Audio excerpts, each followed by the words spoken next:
The big story out of the NFL today, however, was Antonio Brown, who met with the media for the first time since his Facebook Live locker room incident on Sunday. I absolutely regret with the Facebook Live situation. Total distraction to the organization, total distraction to my teammates, obviously disrespect to my coach. I got the utmost respect to our coach, so I solely regret that. I stand by my statement last night and just got carried away in the moment. I live with that moment, from last year, not being able to play in the divisional game, not being able to make the trip with the team. So I was a little bit genuinely excited in that moment. All right, you like peanut butter for this 120, Dylan, because it's time to GIF this. After watching Antonio Brown's apology, hearing Antonio Brown's apology, what is your Joey Tribbiani reaction? GIF 1, I'm sorry, or GIF 2, I lie better than that, right? How you doing? I'm sorry on the left. Oh, I'm sorry, I'm not sorry with the air quotes. Get out of town.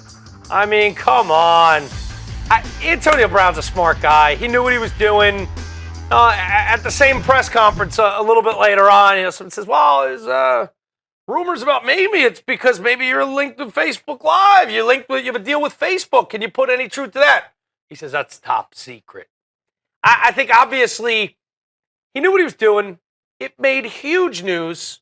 I'm sure Facebook was super pumped about it. Sure. And then all of a sudden, all he knows, okay, you say I'm sorry. That's it. I mean, we've all had to do it at one point or another for horrible things, for little things, and all sorts of things in between. I think this is something that certainly breaks the code of the locker room. I certainly think the person that's probably the most upset with Antonio Brown is Mike Tomlin, because Mike Tomlin is a well-respected guy who goes about his business in a very professional manner. And that was a peek at him that was no different than any coach would talk after a game, but that always stays behind closed doors. And that violation of privacy in the locker room code wasn't disrespect to Mike Tomlin, but he knew that at the time. I don't buy the carried away stuff. You got to realize the locker room code, we all know about it. If we know about it, Antonio Brown knows about it. Certainly. He's just trying to get a little juice from the book.